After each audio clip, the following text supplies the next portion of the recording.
Morning, everyone. My name is Jeff Connell. I'm the editor of NJBIZ. Welcome to our discussion of construction and development in the Garden State. Driving down here this morning, it occurred to me that this might be the largest gathering ever in Somerset County of people who actually like the sight of those orange cones and machines along 287. I think most of us look at that and think traffic jams, long commutes. I'm guessing that this group has a slightly more nuanced view. Although, truthfully, most of us will put up with the inconvenience because we understand on some level that these projects are really necessary. And that's what this morning is all about and why I've been really looking forward to this event. I've been meeting with a lot of business leaders over the past few months, and I'm often asked to describe my vision for NJBIZ. And part of my answer is that I want us to be a forum for ideas about how to make New Jersey a better place to live, work, and do business. Now, you folks not only have a lot of ideas, you also get things done. That's why I think this conversation is going to be fascinating, and we're glad that George Vallone is here to lead it. George is the president and co-founder of Hoboken Brownstone Co, a top developer of multifamily projects on the Hudson River Gold Coast. He has nearly 4 decades of experience in all facets of development, and his company enjoys a national reputation for sustainable community practices, environmentally conscious design, and brownfields redevelopment. So he gets things done. So George, if you'll come on up, you can get this thing done.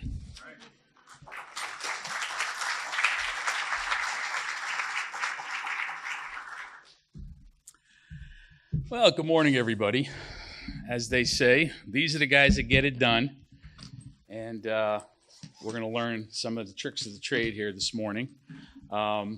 Just thought I'd start out with a little story about contractors. It wasn't too long ago that the devil was down in hell and he was thinking about, things have been really bad between heaven and hell. And I got this idea. So he looks out the window and he yells up. He says, "Hey, God, yo, God." That's how contractors talk. They say, yo, God. So God, he hears this. He looks down and he goes, "Yeah, what do you want? What do you want, devil?" He says, "I got this idea for this great public relations event. Why don't we build a bridge between heaven and hell?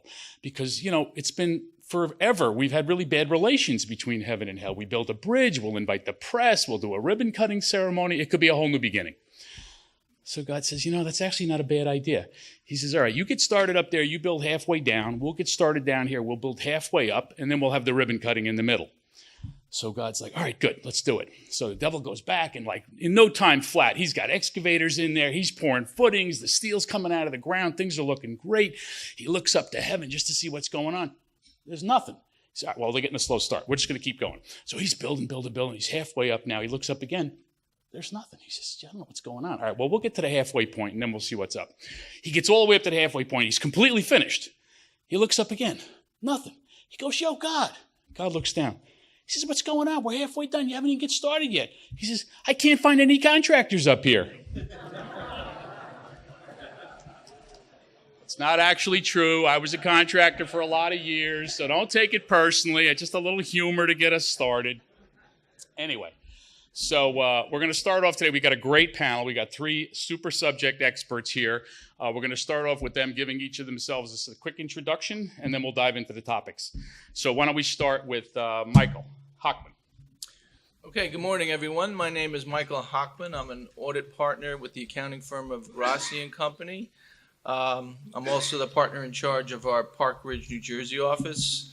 I've got over 35 years of construction and real estate experience. I work with a lot of general contractors, construction managers, specialty trade contractors, as well as owner-operators of real estate firms.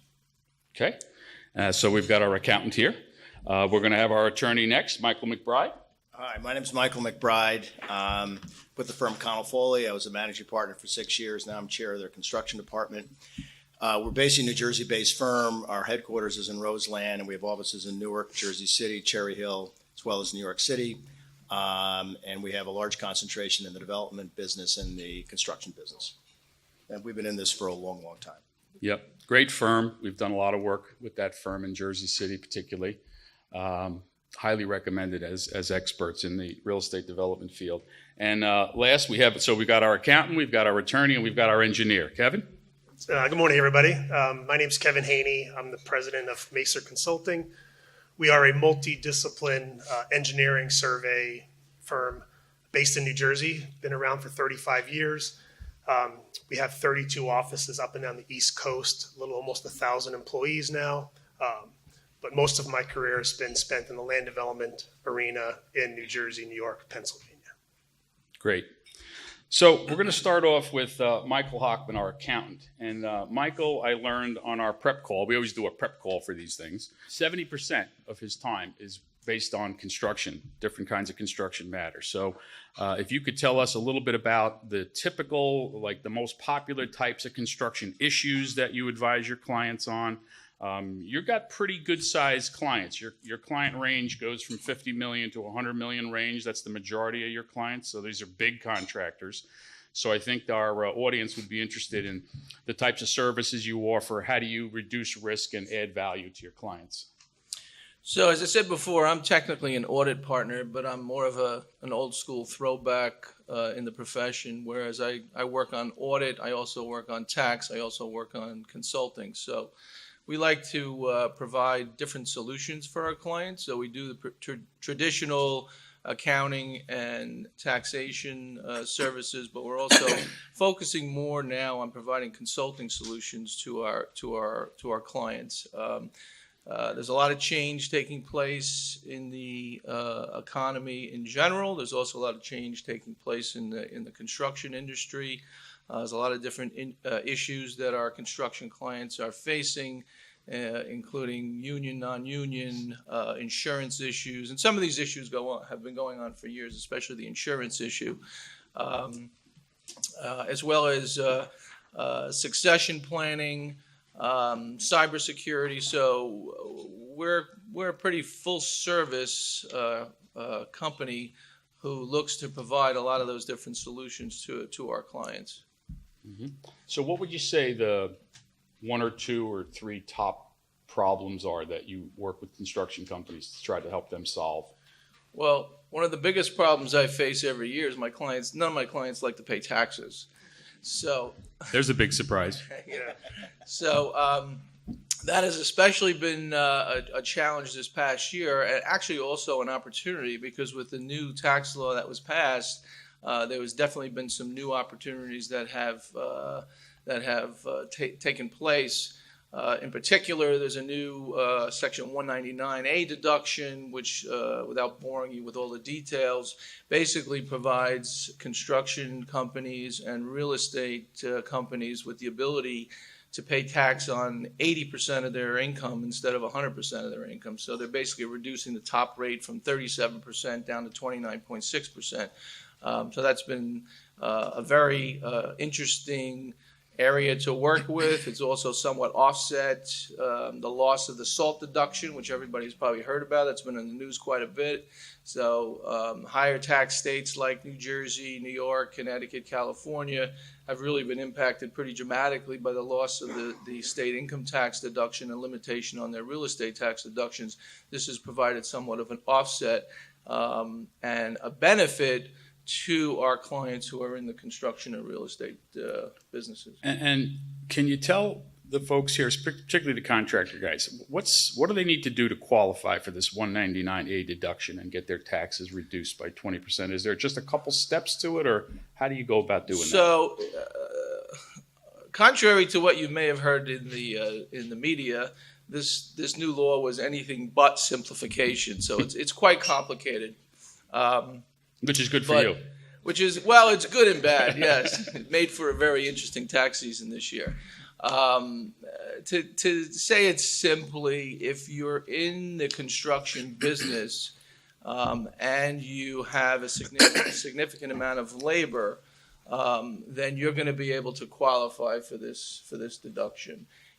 If you don't have labor, or if you sub everything out, then it's going to be a lot more difficult, and you're not going to be able to get that deduction. But for essentially most of our specialty trade contractors who provide their own labor, they're eligible for this deduction. I mean, the interesting thing is there was a deduction under the new law that contractors were eligible for. It was called 199, not 199A. And that was a similar deduction but it was only 9%, it wasn't 20%. So that was repealed under the new law. This new 20% deduction was put in its place. So for the construction companies that provide their own labor, they're going to be able to qualify for this deduction. On the real estate side, it's a little bit different. That was actually added to the law at the 11th hour by Mr. Trump, President Trump.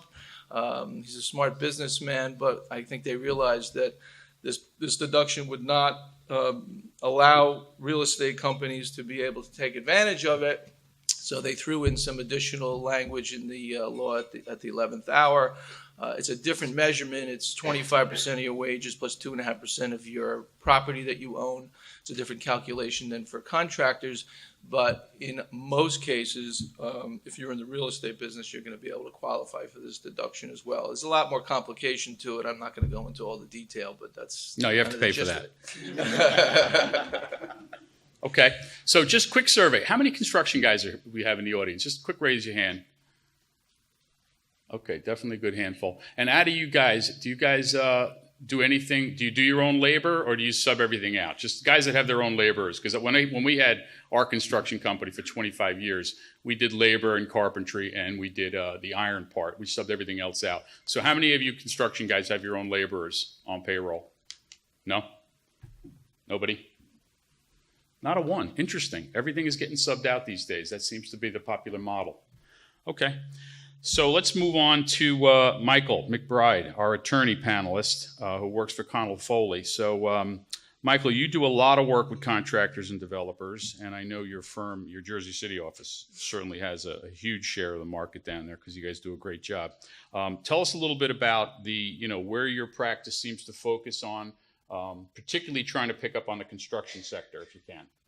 Well, in terms of the firm itself, we have 45 lawyers in Jersey City doing real estate work 24/7, not just in Jersey City, but in Hudson County as well. The attitude toward development there is much different than the other counties around the state. And ever since 9/11, there's been, people across the river have really focused, why are we in Lower Manhattan? I mean, I hate to say it, if there's a terrorist attack in New Jersey, nobody cares. There's one in New York City, the whole world knows about it. So a lot of people have moved their businesses to Hudson County. It's a very receptive business environment, getting approvals. And Mazer would certainly know from an engineering standpoint, the engineering review, everything is basically deal focused and whether or not this makes sense for Jersey City or a particular city within Hudson County. Are you going to provide jobs and a tax base? And that's really what they look for. And good planning, and we've really been in the middle of that. We opened up an office there in 1999. You can't believe it, with someone who'd been in Hudson County a long time and two Catholic priests. So, but they're both lawyers. They both ran parishes, and they were one was primarily in the pro bono area. The other was very close to the mayor at the time, Cunningham, and really weighed in on how Jersey City should be developed, where the tax abatement should go or not go. And that whole waterfront got developed, and it's probably the fastest from a growing county in this state, and will probably continue to do so. And our practice has really evolved from there. And we have a lot of very, very talented people there. We have a large construction group that's statewide too. We represent vendors, owners, developers, contractors, the whole ambit, all sorts of problems that come up. I mentioned to George, I'd like to just touch on 3 topics today quickly. Whether it affects your business or not, I think you ought to know about it. One is this P3 legislation. There's a handout on your table about it. It's new in New Jersey. It's been done very, very successfully in 40 states have P3 legislation. Virginia probably has been the model for P3 construction. And it's kind of, it's a state-of-the-art issue because it's talking about rebuilding infrastructure.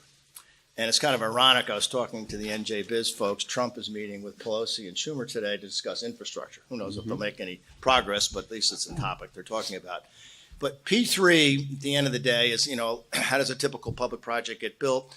Bonds are floated, debt service is owed, public bidding laws come into play, and a project gets built. And what's happened, a lot of these counties, cities, states, or whatever, have kind of run up against balanced budget, debt service limitations, and so they're trying to figure out a way, how do we really afford to build an infrastructure project, whether it be a bridge, a tunnel, a roadway, or whatever the case may be.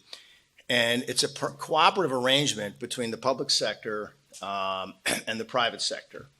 And basically, the public sector is run by the Department of Treasury, identifies a need. And Virginia's an example. They needed to build out their school system. They needed to build out their roadway system. And so there has to be some kind of revenue source for a P3 project. For road systems, it's going to be toll roads.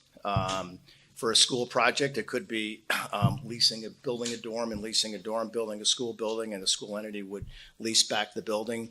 But a lot of development has been done and very, very successfly. There were some projects that have fallen off the rails just for kind of common sense reasons, and they weren't really well thought out from a public standpoint. But at the end of the day, so a project comes online, whatever the project may be, it could be a bridge, could be a tunnel, could be a roadway, toll system, and the public entity will send out an RFP. There'll be responses, and a developer will put together a package with a design build team and also investors. And the investors will put in the equity and the debt into the project. They will build it out. They will assume the risk of construction defects, delays, lack of revenue source. And that's all assumed. So the projects tend to be larger projects, the ones that are successful. And because probably more, it requires more creativity and ingenuity, and that will attract an investment crowd willing to invest their money in a project like this for an 8 or 9% return. So that's kind of the format. The state entity, the Department of Treasury, with whatever public entities involved, they'll set the framework. RFPs will be submitted and they'll be selected. And then the project will go forward. New Jersey, we've had 1 or 2 projects. There was a limited legislation passed for educational facilities in 2009, had a 5-year window. And Montclair State reached out to a group called Capstone from Atlanta. They assumed the risk. They were the developer, and they built out $50 million plus dorm. Tuition was set by the university. Kids paid the same rate in this dorm as opposed to the dorm across the street. And basically, there were, the dorm payments really covered basically the debt service and the rate of return for the investors. The project had a sunset provision in 2014, and that was the end of that. But it's been very, very successful, and it probably saved Montclair State $50 million plus dollars. So that's kind of the model. Here in New Jersey, the law was passed on August 14, 2018 by Governor Murphy. Department of Treasury has regulations. They've not been promulgated. So it kind of is where it is. And I spoke on this topic for the New Jersey Alliance for Action a month ago. The assistant director of the Department of Treasury was there, and she said she's working on the regulations. So that's where we are. I think if it gathers steam, it has a lot of opportunity, but you need some leadership to really move these projects forward. And this state certainly is in need of infrastructure projects. So that's P3s. You have a little blurb on your table. You can read about it. We have, believe it or not, Mary Chi, our marketing director, is here with Christine Santos, and we're putting on a seminar on this topic on June 11th. You're welcome to come. Just hit the email, and they'll take care of you and make sure you're taken care of. We're having experts come in, talk about P3s. While I'm talking about infrastructure, 2 of the topics I'm going to talk about, one is industrial development in the state, but also the gas tax and transportation trust fund. So since I'm talking about P3s and infrastructure, I'm also just briefly mention that. So the Transportation Trust Fund started back in 1984 to basically create a trust fund for infrastructure transportation projects in New Jersey. It ran out of money. We couldn't afford the debt service on the bonds in 2016. Everybody panicked. So it was kind of a combined group through the governor, through Sweeney, et cetera, and they passed the gas tax law, 23 cents a gallon, was supposed to go earmarked for transportation projects. And it would, believe it or not, it was put on the ballot. And the voters in New Jersey agreed that we would amend our Constitution, Article 8, Section 2. So it's basically the gas tax in our Constitution, and it's supposed to be set aside for transportation projects. So if you do the math, the end of the day, $2 billion was supposed to be collected in 17, 18, and 19 by our Department of DOT, Department of Transportation. And of course, there's federal matching funds, could be up to $2 billion. But that was kind of the thought process, at least the planners thought about this. And of course, half of that goes to debt service. So you're looking at about $2 billion a year for infrastructure projects. It gets allocated to DOT projects, local aid projects, resurfacing, and transit, which would include, new cars, buses, upgrade the tracks, et cetera. So Tom Bracken, who's chair of the Chamber of Commerce, was testifying about 2 months ago before a joint committee down in Trenton on economic development. and asked the senators and the assemblymen, where are the transportation trust funds for the DOT? And UTCA, which represents most utility contractors, ACC represents a lot of the road contractors, have asked the same question. And there has not been a lot of transparency where the funds have gone. The estimate was $2 billion in 17, $2 billion in 18, $2 billion in 19. If you look at the forecast for 2019 from the DOT, there are, there's $810 million earmarked for DOT.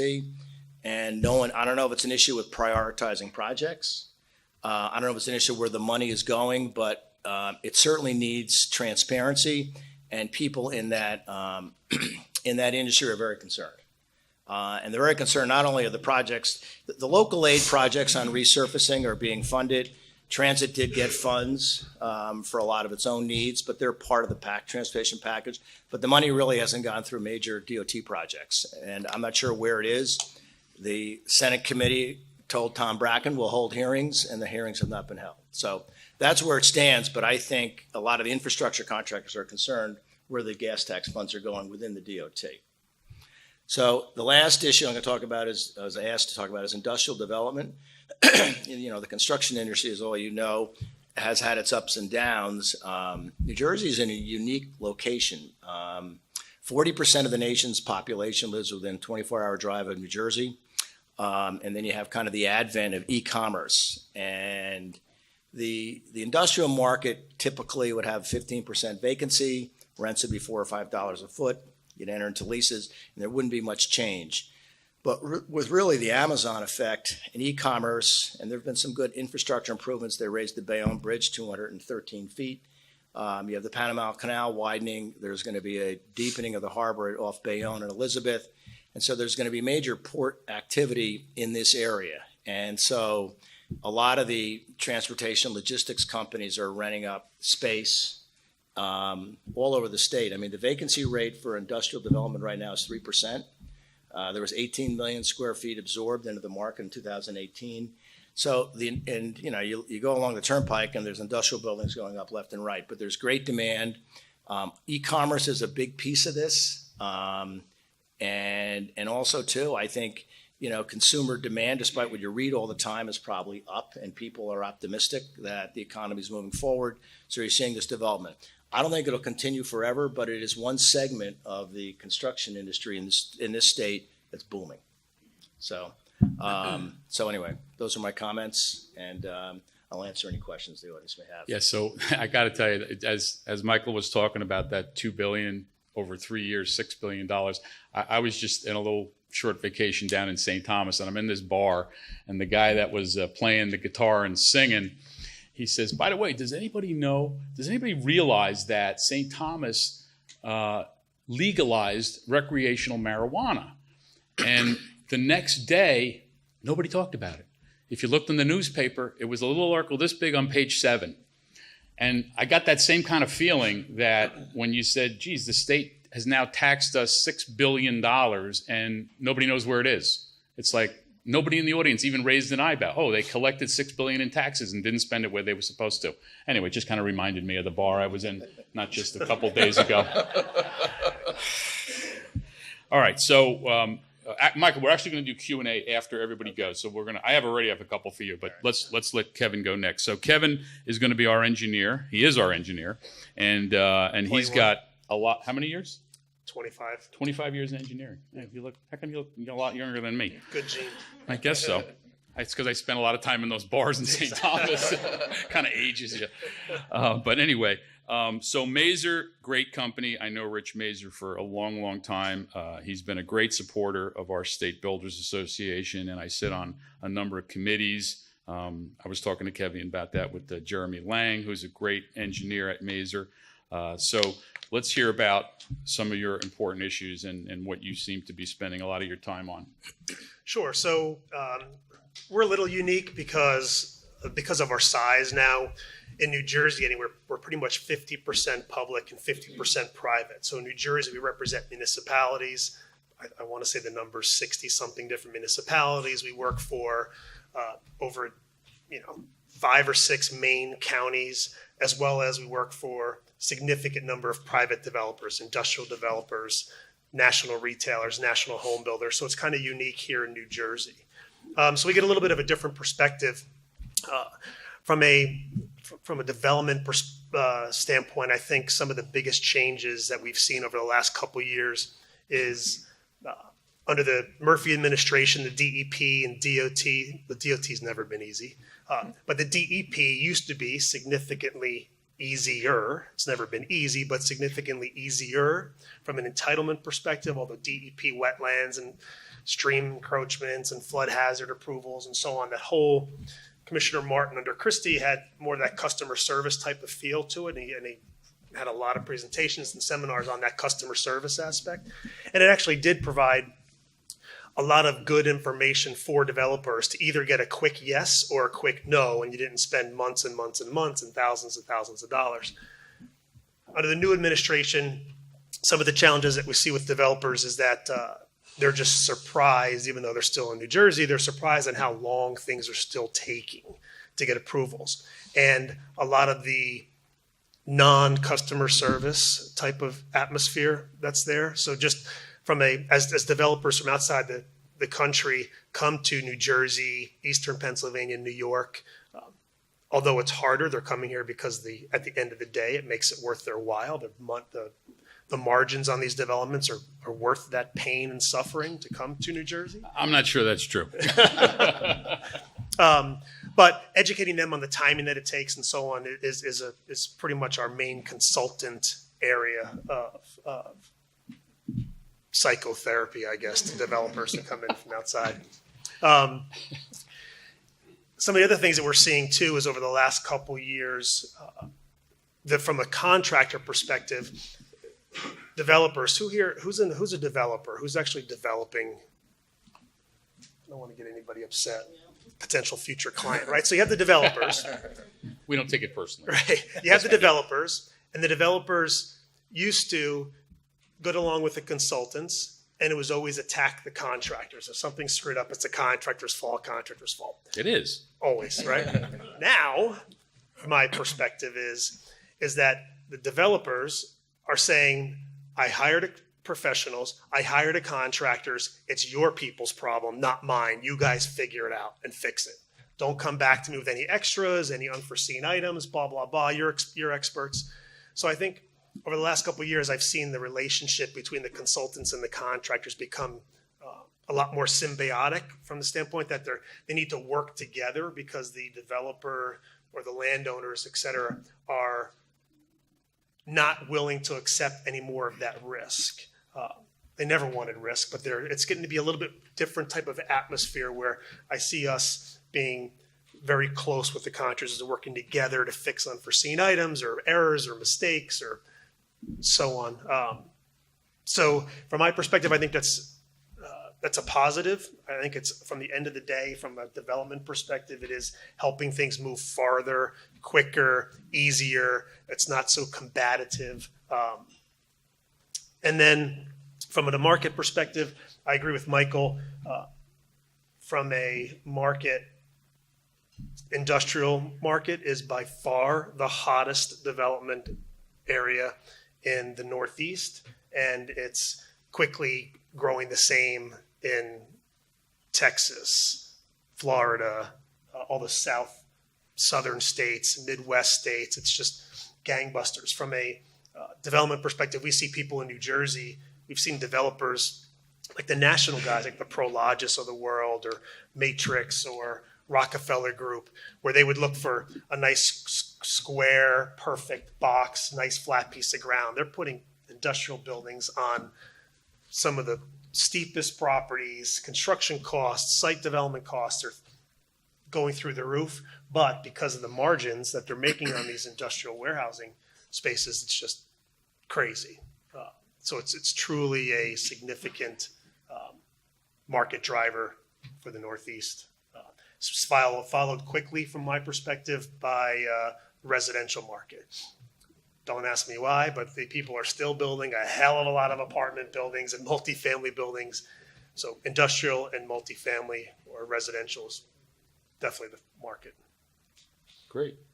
So I'm going to go through a little round of questions with the panelists first. But before I do that, I think that we should give our host here, NJBIZ, a acknowledgement, because these conferences are great.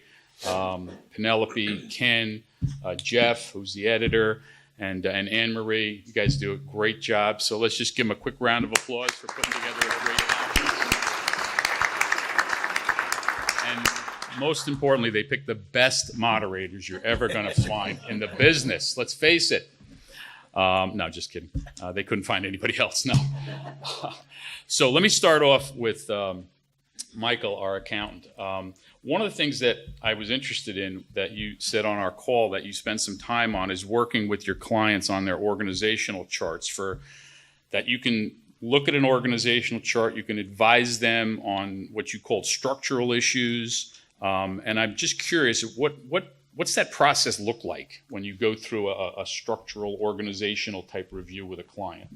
So, as I mentioned before, we're looking to focus a lot in the consulting area. So one of the services we provide is something called an operational review, where we'll have our team of consultants come in, sit down with the owners of the business, interview a lot of the employees of the business. In the construction space, you're talking about the employees who are in the office, and develop a organization chart. Determine where there's weaknesses, where there may be positions that are not even being filled in a particular company that are necessary, assess the talent level of some of the employees who are currently there, and then make recommendations as to how the company can improve their overall organizational structure. And this, encompasses a lot of different areas. It encompasses HR. We could also bring in our HR team as well with regard to these studies. And we find that it's really providing a valued service to our clients to help them be able to run their organizations more efficiently and more effectively. Mm-hmm.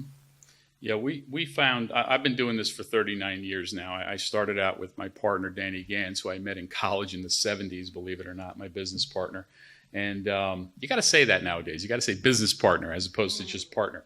But we found very early on that using a large firm that has a lot of depth is a really smart way to go, because you'll have your point person, your partner in charge of your account, but then he'll have this huge array of subject experts that he can go to. And this business is so complex, nobody knows everything about the business.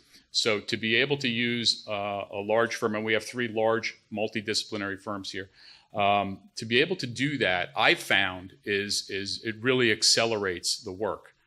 Because if you have a single practitioner, he's going to know what he knows, and as soon as something comes up outside of his box, you got to go shopping for another guy and another company and another relationship. So we found that staying with large multidisciplinary firms and staying with them over the long term really increases the efficiency of doing deals. You get to know the team. You get to be, if it's the environmental guy, the environmental guy. You work with him on the last deal. If it's the land use guy, that guy. And by putting these teams together and having this institutional relationship over time that you build up with these firms, it's a really great way to accelerate the results that you get. That otherwise would take a lot longer. Some people think, oh my God, it's a huge firm. It's going to cost me a fortune. I tell you what, it saves money, because the biggest we get cost, some of that, George. We get some of that. Right? So over time, the biggest cost in a development deal is the cost of capital over time. So the faster you can get that product to market, the lower your cost is going to be. So that's great. So let's move over to Michael McBride now, our attorney expert. One of the things that you talked about was these P3s, and it's interesting because when we did development deals and when we had a construction company, it sounded like we were doing P3s because we were working with the municipality. The municipality was sourcing funding, subsidies, tax abatements, locally sourced subsidies. And then some federal. We got a highway grant for $8.3 million to build a waterfront walkway at our Maxwell House project in Hoboken, and we did another one of those in Jersey City by our Van Leer Chocolate Factory project. Tell me a little bit about what's the difference? What's going to be better if this legislation, this P3 legislation actually comes online? How do you see that being a better situation? Well, the legislation's in place. Okay. We just need regulations. Yep. And so it's in place. And there are tons of, private, I guess, public projects. You'll get some federal funds. You'll get a tax abatement as part of any development deal that happens. Yep.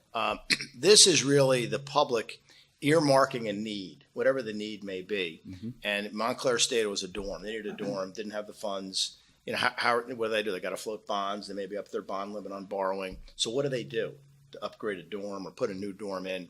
And I think that model will work well with our various educational facilities in this state, because there's probably a need to upgrade facilities. So, what are their options? And they're not going to get federal funds for this. And you're sitting on the board of Montclair State or Stockton College, and how do you go about and raise the funds? I mean, you can do a capital campaign, you can get notes, you can get bonds, whatever, but that's going to run out after your accountant's going to tell you have borrowed enough, right? So this idea is to build out infrastructure project that makes sense for that state or that environment, and basically and the Department of Treasury is going to run it. They'll work with the local agency.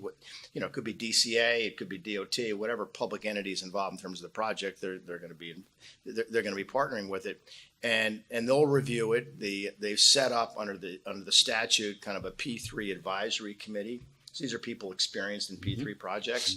Mm-hmm. And it's essentially a developer will essentially submit an RFP, and he's putting together the whole package. And so on the construction side, what has worked the best is a design build format, because everybody tends to be on the same page. Yep. And so, in terms of procurement, in terms of timing, in terms of site meetings, in terms of, and you bring the design and the construction issues get resolved up front. Mm-hmm. There are some rules were put in terms of construction and legislation. You're required to pay prevailing wage. PLAs are required where necessary. Contractors have to be registered by the state. It's unclear what the regulations will say on MBEWEs or Buy American yet. I don't know. All that's unclear. But the design build format has worked successfully. And if you're an investor in this, I mean, when I spoke at New Jersey Alliance for Action, Raymond James spoke, and they've set up investor packages for projects all over the country. And there's an equity piece and then there's a debt piece. Mm-hmm. And they'll put the financial package together with the developer. And there are firms that do this in the RFP world. And some of them are big projects. Some are water projects, some are sewage treatment plant projects, bridges. There needs to be a revenue source. Mm-hmm. Otherwise, you're not going to attract the investors. Yep. So the projects will tend to be more comprehensive, big role on the public side. And the projects that have fallen off the railroad tracks basically were not well vetted. They didn't get their environmental approvals. It was a toll road, and they made every lane. Like one of them, Virginia, made every lane at the toll lane. So people avoided the highway and took the back roads. I mean, generally where they've worked, they'll have one express lane, an HOV lane. That's a revenue-producing lane, and that'll be the P3 project. So people have options. You want to pay the revenue lane, et cetera. So you need some common sense on how these things get structured. Yep. But they tend to be bigger projects. The panel that I spoke on, Jersey Alliance for Action, they had some significant entities, and they said, and I've heard this too, the projects that are work need to be large projects, over $50 million. Right. So for the math to work for the investors. But what you are doing at the end of the day, you're teaming public and private. There are no public bidding laws. It's an economic package that's signed off by the Department of Treasury. Yeah. And I think it's a much more efficient way when everybody's on the same side. And we also keep in mind here too, if it's a public project, the public entity, whether it's a school, library, they assume the risk. Bad drawing, they're going to get in the mix, right? Or if it's a bad design, bad specifications, if it's late, the public entity's in the mix. They've stepped aside here. It's a public need, and really the partnership that put the RFP in, they're at risk for everything. Defects, delays. Yep. The people from Raymond James say the way they deal with it, they set up capital reserves in the package. Mm-hmm. So they plan for delays, they plan for defects, et cetera. And there have been problems with projects. Things happen, but I think it tends to be on the lower side than the higher side. So question on, I'm sorry, did you, That's it. Well, is that I a was gonna period say, or a comma? New Jersey has very little experience in this, so Right. it's kind of, we don't know how it's going to play out. But I think it's a great opportunity if you get good people involved. On the Monmouth University dormitory project, did the university take the lease up risk? Did they lease the dorm rooms, or was that also through the developer? If you know, I'm just curious. The bottom line there was it was a lease deal. Mm-hmm. That was in Montclair State. It was a lease deal, and basically They master leased the building. they master leased the building. Okay, and they took the lease up all risk. the tuition payments, and Okay. the longest lease you can have under the statute is 30 years. And after 30 years, the building goes back to Montclair State for $1. Yep, that's good. That's a good model. I like that. I have a comment on Sure, some of the pieces. So absolutely. from an engineering perspective, we have been involved in some P3 projects in Florida and Virginia. We're much more, of course, progressive than New Jersey is when it comes to this. So a little bit of warning. The challenge from an engineering or consultant's perspective, and even some of the subcontractors on those big jobs, is really the cash flow issues, because they're being funded by the Treasury Department. Most of the payment options are done through milestone accomplishments for getting paid. As the lowly surveyor, site engineer, or geotech guy down the end of the stream, you're the last one to get paid on those types of things. Same thing from a developer perspective. Most of my developers who are involved in that are the larger developers, because they have to have the bankroll and the funding to float those very sporadic milestone payment programs. So for firms like my size and maybe even a little bigger, general comment is we treat it as if it's just a normal project. We're bidding to a design build, maybe a general contractor. We give them a proposal. They pay us every 30 days. They don't pay us in 30 days. We stop work. Sorry, sucks for you. You know, you have to pay us. We don't have the financial bankroll to be able to wait 120, 180, sometimes a year out to get paid on our invoices because of those P3s. So it's a good thing. It's one of those necessary evils. We got involved in it in Virginia and Florida because we had no choice but to get involved with it. But just be careful. It does take a pretty significant time frame to ultimately get your money out of it. So Kevin, one of the ways we manage construction risk when we had our own construction company, and even today when we don't have our own construction company, is we always marry our design team, which is you guys, the architects, with a construction guy. Mm-hmm. They really need to be in the room together. There's several stages to you construction guys know this, but there's several stages to developing a set of plans to the point where they're actually a full set of construction documents. And we found that without having our architects, our engineers, the whole MEP team, and construction guys that have built the specific product you're designing 100 times at the same table as you're going through it, and as you're writing your specifications and you're making your details up, your construction details up, you've vastly reduced the opportunity for change orders. Do you find that process in your work, that developers are teaming you guys up with construction guys as the plans are being detailed? It is becoming more prevalent for that to happen. I agree with you that by far that is the most cost-effective, value-add type of service you can provide to a development.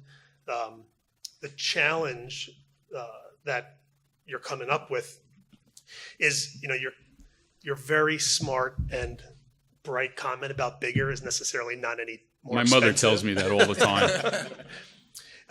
It really comes down to that. Bigger relationships, the value at the end of the day is a much cheaper endeavor for developers. So getting a general contractor on board with the developer who they have a relationship with, who they trust. Same thing with the consultants, people they have a relationship with, they trust. They're not looking for the cheapest price. They're looking for the best value. Developers who have that mindset and have the experience to recognize that benefit always works out better in the long run. Mm-hmm. So let's see if we have any Q&A. Any questions from the audience at this point? If not, I'm going to lob a few more out. Anybody, just raise your hand if you have anything. Yep, right up here. Just wait for the microphone one sec. There you go. Can you tell us your name and what you do? Sure. Good morning. Ian Ackerman with Arthur J. Gallagher, Insurance and Risk Management. And a question for both the Michaels in terms of business succession planning that was brought up before and estate planning. Have you seen any changes in the way that organizations are handling those processes now in New Jersey with estate tax laws changing the other year? Has that changed and really put an impetus on businesses to start business succession planning earlier? And that kind of ties in with that organizational chart consulting that you were talking about. Right. So this is one of the big challenges that we see at our clients is that the succession planning as well as estate planning is one of the two issues that people don't want to deal with. They don't want to deal with their own death, and they don't want to necessarily deal with who's going to be able to take over the business eventually. As we all know, there's an aging population in the United States, including New Jersey. I think a statistic I read that it's like 41% of the workforce is going to be retiring by 2031. There's a huge gap there. I'm not necessarily seeing any change as a result of the increase in the estate tax exemption, but it's a continuing issue. We address this issue with our clients all the time. I have one particular client that I meet with them twice a year, at least to review their financials and to go over other issues. And this is a topic that I bring up every time.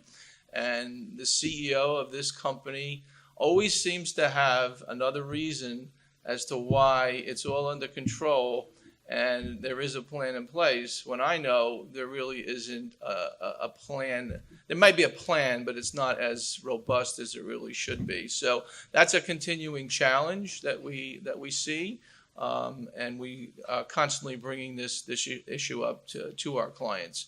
As far as the increase in the estate tax, on a national level, New Jersey doesn't have an estate tax anymore, so that's a good thing.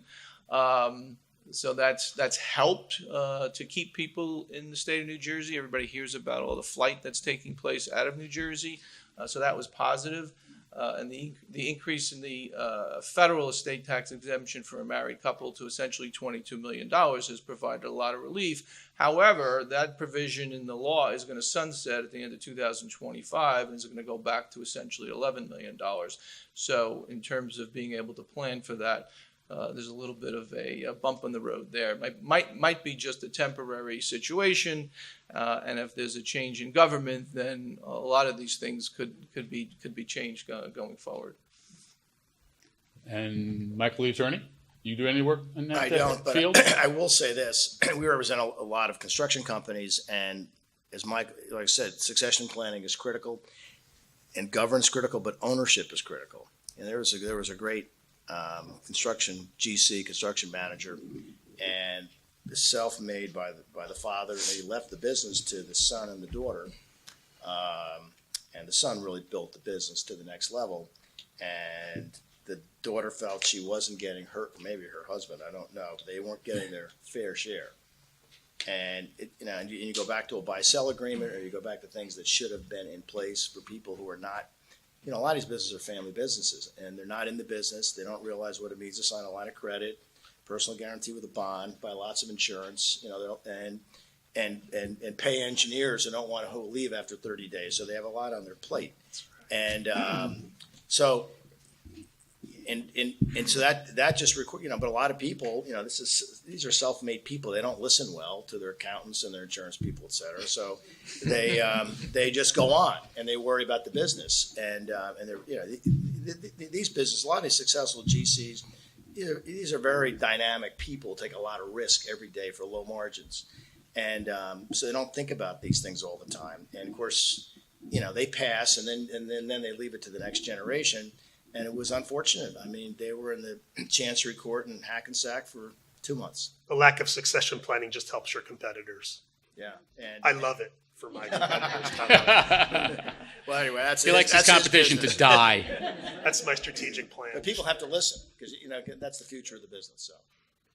So we had, that's a great question about succession planning. And as both Michaels said, we weren't even thinking about it. And here we are in our 39th year. But what we've been doing, and this led to a succession plan, sort of a unintended succession plan. We do a lot of internships and mentoring, mostly with graduate students. And we'll have 3 or 4 a year that'll come with us. And those internships could be a one-day, what we call a job shadowing thing. It could be a week, it could be a month. We have 3 coming in this summer. One of them was a graduate student at Fordham, which is where I got my MBA back in the 70s. And he called and he asked if we would consider doing an internship. And I said, sure. He said, oh my God, really? Because he was going down the alumni bulletin, the alumni list of graduates, and he got to the V's for Vallone. So it was like nobody was biting with this guy. And I think there may have only been 1 or 2 left. And when I said, yeah, no problem. When do you want to start? How about tomorrow? He was like, really? Well, he was originally going to come in for a month. He ended up staying for almost 6 months. Class and then back to the office, and class and back to the office. So that was 8 years ago. He then went off and he did banking, and he worked for a hedge fund, and he went over to Europe, and he did some fintech work over there with a hedge fund that invested in tech companies. And then he calls us up. It's now a little over a year ago. He calls us up and he says, guys, I've been doing this and this and this and this and this, and I decided I want to be a real estate developer. I want to come to work for you guys, and I don't care how long it takes. I want to become a partner, and I am going to be your succession plan, because between the 2 of you guys, my partner and I are exactly the same age. I always tease him. He's the older partner because he got born 2 months ahead of me. He says, and I'm going to be your succession plan. You guys have almost 80 years of experience under your belt. For me to even approach what you guys have done and try to get to the level you're at would take me my whole life, as opposed to joining you now. He's in his mid-30s. And becoming your succession plan. So that's how we did it. We didn't really think of it. He thought of it. And the guy's he's brilliant. He's Indian. His parents he's the black sheep in the family. His 2 parents and his sister are doctors, and he's an engineer. No offense. But in India, that's like attorneys, not the engineers. So anyway, that's how we did it. Okay, so that was a great question. Another question right here. Just wait for the mic. And tell us your name and what you do. Hi, George Tobji with KPMG. I do site selection for companies doing projects. Michael, a question about industrial development. Do you sense that New Jersey is getting a little unbalanced with industrial development being $30,000 to $50,000 a year jobs versus what they call industrial development down south, which is $100,000 advanced manufacturing jobs, or e-commerce on the New York side is $150,000 e-commerce jobs? I mean, are we kind of building out too much for that side of the economy? Well, that's a great point. That is a great point. And it certainly could be a break to that development. The one thing New Jersey, and this, like everything else, this will not keep going. I mean, the average vacancy rate was 10 or 15%. And who knows how far this economy is going to go or sputter, and this demand is going to start going down. But I think there are problems looming out there for future growth like we've had in 16, 17, and 18, and I think that could be a break. So, it's not going to continue. That's my take. But there are the positive things that are really going on. And some of the data shows this, is that there's a re-emphasis from the West Coast ports to the East Coast ports. And I think what's being done in Port Newark is really going to be a game changer. So the fact that they raised the bridge, they're deepening the harbor right now for these big boats. So, and I think that the logistics, all those cities around that port will go up. But in terms of running the business day to day, the G&A costs, I think, yes, that will be a break at some point. Question right here. Is that a Marine Corps hat you have on? You got it. Hey, Semper Fi. For the comment about the gas tax, you mentioned it was 23.5 cents. I was at a Chamber of Commerce event, and there were several assembly people there, and they said, the state of New Jersey was sold a bill of goods that it was 23.5 cents. The price of gas happened to be $1.92 at the time, right, which happens to work out to be 12% gas tax. So at $1.92, it's 12%, but at $4 a gallon, it's a 48-cent gas tax. Right. So is it a 12% gas tax, or is it a 23.5% or 23.5? That's a good 12.5% tax. Yeah. Yeah, that's exactly right. And then they just put in an additional gas tax because they weren't collecting enough money. Correct. And it was 4%, or was it 4 cents? Because they said it was 4 cents, but they lied the last time. They probably lied this It's usually on time. a percent basis. So the So big it's- issue there is transparency. Yeah. Besides collecting the tax, the revenue, where's it going? And some of it went local aid, some of it went to transit. But the big question is where to go within DOT, and where the UTCA contractors, ACC contractors, like, where's the work? And it's a constant theme. So it really was a 12% tax, not a 23.5 cent. Correct. So just to follow up, I was at a UTCA dinner a couple of weeks ago, and there was a state senator there. And of course, one of the hot questions from the audience was, where's the money? Everybody seems to be asking, where's the money? The really disheartening thing was that this state senator, who was actually involved in some of the committees with regard to the gas tax and the disposition of these funds, had no answer for the members of this organization. And that was a little scary. So we keep hearing that transparency is an issue. I think people should be up in arms as to what happened to this money and why is it not being spent? And if it is being spent, where is it being spent? I think we know a little bit about where it's being spent, but the bulk of the money, we don't know where it is or what's going on with it, and it's pretty outrageous. By the way, sidebar, are there any other veterans in the room? 1, 2, 3. I think we should give you guys a big hand over here.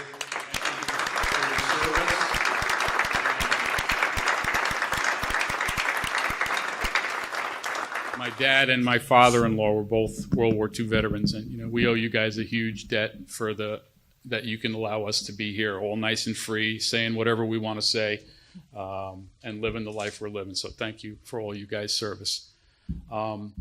Okay, so questions. I'm saving a few, and if I run out, then I'm not going to have it. In the back? Go Yeah, ahead. hi. My name is Sharon. I'm with Halpert Life Safety Consulting. Okay. Mr. McBride made the comment that nobody really cares about a terrorist attack in New Jersey, but nobody cared about a terrorist attack at a marathon until Boston. So after September 11th, the Department of Homeland Security was created, and they initiated something called Safety Act Protection. And a lot of organizations such as Port Authority, a lot of sports venues such as the NFL and Major League Baseball are vying for something called Safety Act Protection, which will mitigate liability in the event of a terrorist attack. So our firm has created a Safety Act approved protocol that can be deployed during the design and construction of a building, and that building will automatically get this Safety Act protection, which offers massive liability should there ever be a terrorist attack. And I'm wondering if something like that is something would be of interest to either your firms or your clients, because what it does is it offers that same protection to what they call downstream users, which is everybody involved in the design, construction, the consultants, and the subcontractors. So wondering what your thoughts would be on something like that. Is that an insurance product or a design product? What exactly is the service? That's a great question. It's not an insurance product because what it does is it forces any litigation into federal court. So vying for the court location that would offer the best benefits to one client over another client, or the confusion between laws in one state versus another state. It eliminates all of that. And all it is a means of protecting against the litigation. So it's not an insurance opportunity, but it does impact the insurance firms. And does that apply to residential? I'm a multifam guy. Does that apply to like apartment buildings? It applies to any project that's looking for that level of protection. So it doesn't matter the type of building, it doesn't matter the size of the building, it just matters if you follow this particular protocol. So Okay. Port Authority actually has a team of people that get Safety Act designation for various projects, whether it's bridges or tunnels or buildings. And there's a whole protocol that they do in-house. Yep. This is an opportunity for somebody to hire a consultant that can monitor, similar to the way LEED operates, where if you want a LEED platinum building, Yep. then you follow certain protocols. But this would be obviously very different protocols. Okay. Well, I'll take one of your cards when we're all done. That's for sure. No, my Anybody comment else was- have any? Oh, go ahead. My comment was a little bit tongue in cheek, but I think that's a great product, and I think that's the way you're thinking. And also too, I mean, even though we don't hear about it in the media, I do have a son in the military, and New York, this area is under terrorist threat at all time. Yep. And people should not take that for granted, but it is. I mean, I have enough said. Yeah. So, but that sounds like a Questions great or commercials? I have a question, Kristen Young. Oh, wait, over here. Wait for the mic. Sorry. Oh, all right. He's got the mic already. Possession is 90% of the law. Yeah. All right. Tell us your name and what you do. Yeah, my name is Bill Gifford. I'm a business development manager for Dynamic Energy, a solar developer in the Northeast. And I had a question for Mr. McBride, and maybe Kevin, you can speak to it. But are you aware of renewable energy projects or energy efficiency projects taking advantage of P3? Because, we know states and utilities and even institutions have some very aggressive sustainability targets right now. So I was wondering if they're able to take advantage of this. I've not come across a solar project on P3. The one thing that people, who've actually accomplished these projects have all said they're larger projects. The one renewable project, and I think you're going to see a lot of focus on this, is basically your wind energy. And, this administration is very much behind this. It's an initiative of the BPU to push these kind of renewable, wind renewable projects. And they're large and they're expensive, and you have a lot of major players involved in those projects. And I think those could certainly be, that to me would certainly be an opportunity for a P3 project. In terms of solar, I have not heard about it. I think the only thing that I've heard, the comeback that I've heard back, in order for the project to work financially for the private developer or entity, it needs to be over $50 million. Mm-hmm. Most solar projects on a warehouse or homes or whatever tend to be smaller projects, but there are state credits, and that's been a big push. But there's a big push by the current administration on wind energy, and they're moving forward with it. These projects are, they're basically under development. So the gentleman right here was next. Just wait for the microphone. Just on follow up on in New York, there's much larger, in New York State, there's much larger solar projects, but none of them been, quote, P3. They've all been funded by institutional funding to do it for their own benefit. It's not under any bonding or anything like that. Okay. And you're definitely right about the warehouses, but some of these community solar projects, those tend to be, the 5 megawatt, Right. 10 megawatts, so those could fall under, I haven't seen it. Yeah. Tell us your name and what you do first. Hi, my name's Chris Mignone from ML Cutler Insurance and Surety Okay. as well. I just had a question you mentioned multifamily residential. Do you see any changes with the light frame construction? Is it going to stay? I know like Harrison, that's all light frame construction. It's been really driving the multifamily space. Do we see any change in regulation on that? When you say light frame, do you mean wood frame or do you Wood- mean light wood gauge frame. steel? Wood frame Wood construction. frame, Okay. 3 stories, 4 Yeah, I stories. have a little knowledge about that, but you guys go first. Anybody? I could say from a development perspective, we do a lot of work with the nationals, Avalon Bay and Woodmont and so on and so forth. And the construction, not on the state regulatory side, we don't see it, but when we go in front of different municipalities, for entitlements and approvals, the local building officials there are asking for, I'm not an architect, I forget, R13 versus R13A. 13R versus 13, yeah. Yeah, 13R versus 13. They're asking for the fully sprinklered, non-inhabitable space, just kind of from a, I guess, I don't know, a public perspective, to combat the bad or the negativity with respect to the larger fires and things that broke out. But so I've seen pressures on the municipality side to make the developer do it, and they're basically saying, if you want your approvals, you'll agree to do it, type thing. Yeah, or take something like that. Well, you can only go 4 floors in wood. But not at the state level. I haven't seen it. But again, I'm an engineer, not the architect. So. Yeah, I think that what's happening is that, and Avalon led the charge on this, they basically switched to a modified 13R. 13R is fully sprinkled and fully separated. They separate the building into sections that have firewalls between them.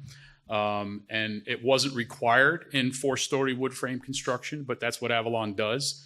And so after the big Edgewater fire, they voluntarily switched to 13R, which it's still not a requirement. But good question though. Next question, right over here. Microphone, please. I can shout. All right, shout. Bob's old Breaker-Off, Environmental Services. Sorry, you don't have to run. Okay. You can't end the session without bringing up the very ominous opportunity zone. Oh, so glad you did. A lot of hype, or is there hope for development? Hype or hope? Is this on? Sorry. Oh yeah, it's definitely on. Guy in the back just woke up. Anybody take a shot at that? So, Mike the accountant. So opportunity zones were part of the new tax law. They're designed to spur economic development in certain economically distressed communities. There are definitely certain tax advantages of investing, and this could be done either through a real estate investment or an actual operating business. And the benefits are that if you hold the investment for 5 years, you're essentially you're getting a 10% exclusion on your gain. If you hold it for 7 years, you're getting a 15% exclusion on the gain. But in order to do that, you'll have to invest by December 31st, 2019 to get that full benefit. And then if you hold the investment for 10 years, you'll get a 100% exclusion on the incremental gain. So there are potential huge benefits of investing in these zones. There's been a lot of activity with regard to this. There's also been a lot of uncertainty with regard to, again, very complicated rules with regard to how to operate these funds that are being set up and how to operate, even if you set up your own opportunity zone, how to operate that. There was some recent additional regulations that came out a week ago with some favorable language and rules and interpretations of how to operate it. It's certainly one of the hotter topics. Everybody's probably seeing this all over the news. I think there's still some unanswered questions with regard to this, and there is some inherent risk in investing in these opportunity zones because they're mostly located in areas that are economically distressed. So these are not the best areas in the world to be putting your money to work. So there's a lot of risk associated with that aspect of it, which can't be forgotten. A lot of times the focus is just on the tremendous potential tax benefits that you can get, but you also have to look at the risk of the investment that you're making. So I think there's a lot of promise with these zones, and there's a lot of action going on right now. There's a lot of funds being set up for people to invest in these opportunity zones, but I think you have to go into it with your eyes wide open.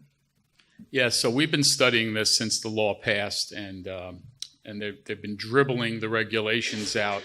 You know, Michael, the attorney, mentioned we've got this thing in P3 legislation in New Jersey now a year already, and the regs aren't even out.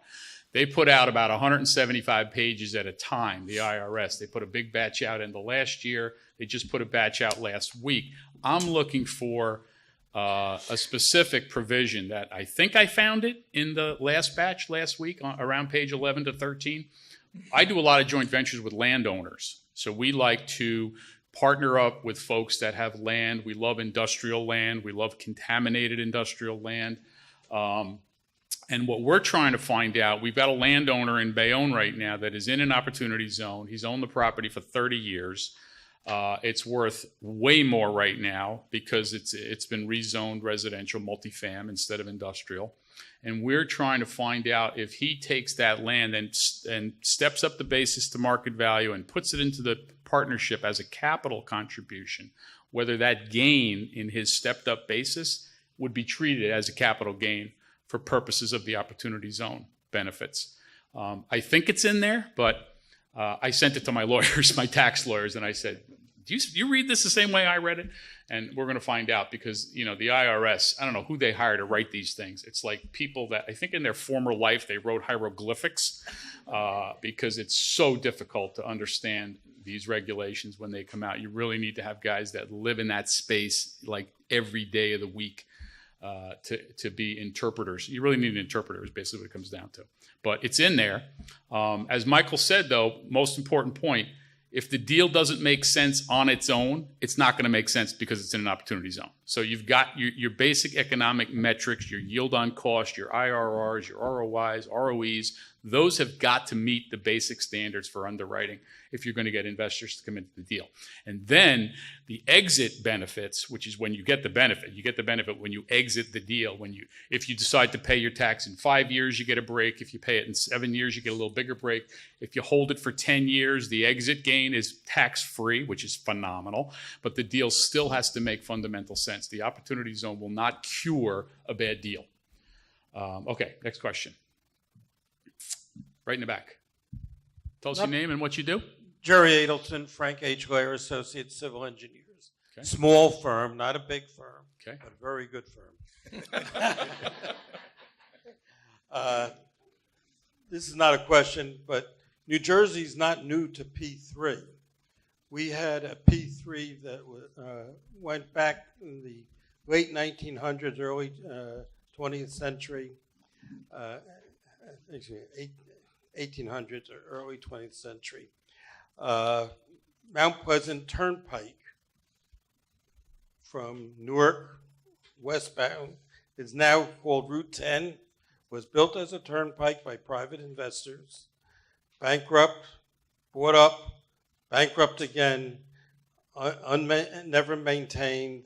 The state eventually took it over. So P3 is not new, it's old, it's got to be done right. Yeah, you're not making a great case for P3s. It got to be done right. You got to hire good engineers. No, he does make a great point. Yeah. They have to be well thought out. They've got to be well vetted. They've had a spotty history in the past, and we've had legislation in the past that's permitted it and had sunset provisions. But the projects that have gone south, to the point made here, were not well thought out. They ran into environmental problems. Who had the revenue risk in terms of whether it's toll road or whatever the case may be. So there needs to be a lot of good planning and a real need for these projects really to be successful. Yeah. So, and that's kind of the message at the end of the day. So, All true. Next question, Jeff. Jeff Bunin, Capital Lending. It's very interesting. One of our past governors had a proposal to privatize the turnpike. Yep. Okay, to alleviate some of the debt burden, and that didn't get very far. And I was wondering, the opportunity to privatize other areas might represent P3 opportunities.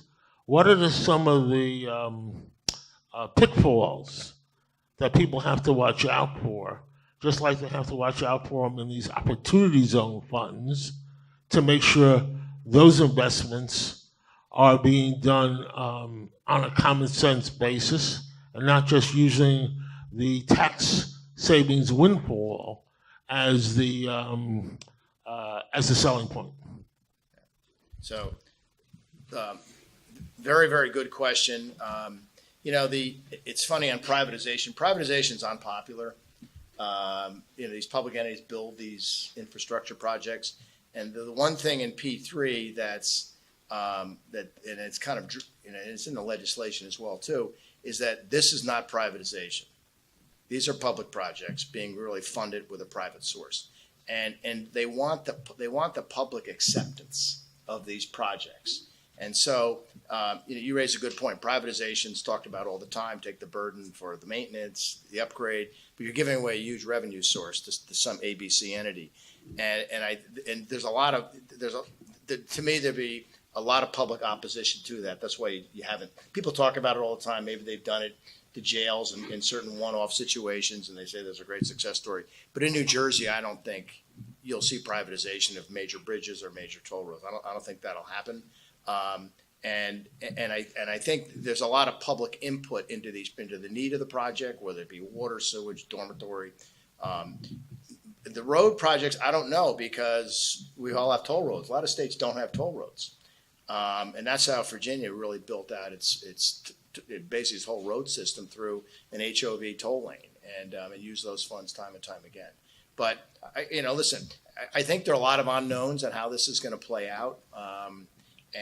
But I do think you need some leadership here, and I think there's a real need for infrastructure.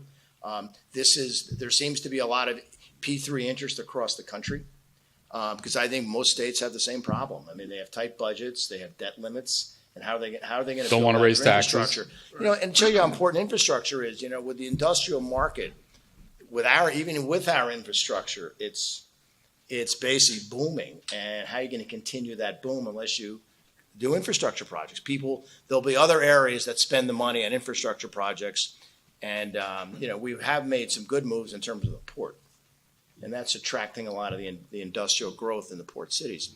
The bridge went up. They widened the Panama Canal. The Newark Harbor is being dredged. Outside Bayonne's being dredged, and those are good things that need to be done. But we need to continue to do those things. And this is a good opportunity. We need regulations. Need some leadership in this area. Yeah. Infrastructure financing is actually pretty cheap. We looked at it a while ago, and there are these massive funds out there that only invest in infrastructure, and they're really not into income. They're into capital preservation. So if they're going to put $500 million into an infrastructure project, they want to know that it's going to be worth $500 million for the foreseeable future. They don't really care if it's going to make them 3% or 4% on their money. It's not that they don't care, but it's not their primary focus. So they're very low, and I'm talking the equities part of the capital stack on an infrastructure project can be low single digits, which is very cheap equity. Next question. George, Go ahead, I think Mike. you're going to see a lot more of these P3s almost by default. So I think the numbers are that there's like $1 trillion shortfall in infrastructure spending in the United States. We have roads and bridges that are crumbling. We've been hearing about this for a number of years. Nothing seems to take place. We had recent legislation in New Jersey. I think there's about 37 states that actually have P3 legislation at this point, maybe a little bit more. The Trump administration is talking about infrastructure. I guess you have more inside information than I do. There's a meeting today. It was on Fox News, so nobody listens to that. Other than me. President Trump, I think, has said all along that he doesn't see the federal government raising taxes to spend this $1 trillion. I think he's always envisioned a P3 type of arrangement to fund these, along with some federal funding and state funding. But the money's not there. The federal government's running at a deficit. We have a $22 trillion debt, and the same thing can be said for New Jersey and a lot of other states. So the money's just not there. So I think by default, you're going to probably have to see more of these P3 type of arrangements take place going forward.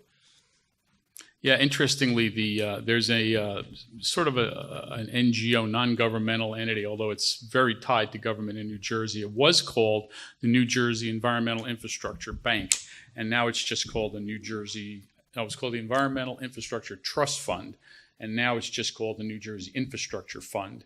And it's run out of Lawrenceville. They have their offices there, and they'll lend you 20-year money at about 2%. And it's mainly for infrastructure related to water quality, but you can use it to do remediation. So if you've got a brownfield site that could potentially be contaminating groundwater, it's eligible. If you want to do infrastructure work like roads that have utilities underneath them, and you're going to repair those utilities, stormwater and sewage utilities, then the roads can be rebuilt with the same money. It's a very robust fund. It's not super well known out there. I'm actually surprised at how few people do know about it when I bring it up, particularly with my partners as looking for ways to finance off-site improvements and some on-site improvements. So those of you that are interested in potential sources for your infrastructure projects, that's not a P3. Technically, it's not a P3. You should think about the infrastructure bank. We have 2 minutes. Two more questions. They better be fast. Anybody? Okay. So, Jeff, you get a second. One more. You actually get 2 if you want, but Take one, and then we'll see if anybody wants the last one. It seems to me with the failure of the Amazon deal in New York was a failure in educating the public. A failure of what? Educating the public. And the same could be said for maybe some of the things we're trying to do in New Jersey, privatizing the turnpike, P3 projects, educating the public about what the benefits are versus the alternatives and showing what the incremental value is something that should be taken more seriously by the people who are proposing those projects, because there's a lot of public ignorance about a variety of issues, and that's probably one of them. So we got a wrap-up time. You want to start your wrap-up? Sure. Just on the last comment on the P3s, the areas where P3s in the country are excelling, in my perspective, is Texas and Florida. Largest infrastructure spending is in Texas and in Florida throughout the country. P3 is effective there because they keep saying that the reason is because everything is transparent. We talked about today about the gas tax and so on and so forth, and the reason why nothing's happening is because New Jersey just is not transparent. So the underlying idea here, the underlying problem with taking on some of these incentives, of course, is we've got to change from a state perspective how we handle business, the transparency aspects of it. So all these new, from my perspective, all these new type of incentive programs to help spur the economy in New Jersey and to spur different infrastructure programs, et cetera. I'm not focusing my business on worrying about whether New Jersey is going to do that or not. My efforts are elsewhere throughout the country in those types of endeavors. So because I think it's just a big, long lift, and being that we all live in New Jersey, I hope it happens, but I don't see that happening in the short term. Does Mazer have offices in Texas and Florida? Of course. There you go. Another commercial. Mike, the accountant. Final comments, thoughts, tidbits? I think we covered some interesting topics here today. I think there are some really significant issues facing New Jersey and the country, and I think we really need to get some solutions. We need some new thinking and some different thinking, and I think in certain areas that's taking place, and I think there's reason to be hopeful in that respect. So hopefully some of these initiatives will take place, whether it's the P3s, the opportunity zones, or other things we talk about, will actually be implemented and move everybody forward. And Michael, the attorney, summation. Well, it's like we're in court. I'll keep it short. We live. First of all, New York City is probably the most important city in the world. We live in one of the largest metropolitan areas in the United States, and there's a lot going on, and there's a lot of opportunity here. And I think the P3 initiative, I think the gas tax initiative, they're out there. I think we need some leadership, and I think these projects can get built. And the comment made too about Queens, I think, was spot on. I think for these projects to get built out, you need public buy-in, and once you get public buy-in, it's not complicated, and I think that was the misstep there. But I do think that these projects need to go forward. We need some leadership on these issues. So my summary would be, I think NJBIZ is great for bringing people like us together and for talking about subjects like this.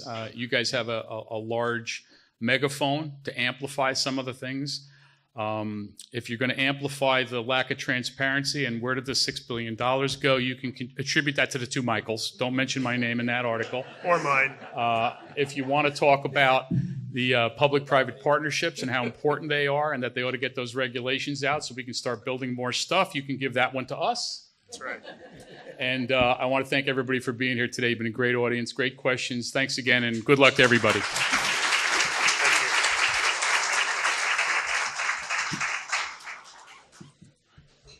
Couple minutes of a little bit of housekeeping before you just run. a second, Sorry, folks. Just thank you, George Vallone, and thanks to Kevin Haney, Michael Hochman, and Michael McBride. And I'm pretty sure George and I heard you folks right, that you volunteered to find the gas tax money, so please let us know where it is. Right now. Okay, good. Yeah. And since we got a question on opportunity zones, let me just say that we've added an event to our calendar on opportunity zones. That's June 11th, right here at the DoubleTree. There's more information on our website, or you can see somebody. The Palace. You can get more information on our website or ask somebody who has one of these. walking around, but not me because I didn't know where it is or when it is. So ask somebody who actually knows what they're talking about. As always, we'll have full coverage of today's event on our website, njbiz.com, later today. And in our print edition, our next weekly print edition, we'll be posting a video of the proceedings on our YouTube channel. That'll be later as well. And speaking of that video, thank you to Kane AV for taking care of that. If you want more information about Kane, please stop by the registration desk. Our next event is on May 21st. That's right here at the Doubletree on the business of cannabis. So cannabis, May 21st, Opportunity Zones, June 22nd. I hope to see you there. Thanks for coming, everyone. June 11th. Sorry, June 11th. Opportunity Zones, June 11th. Thanks.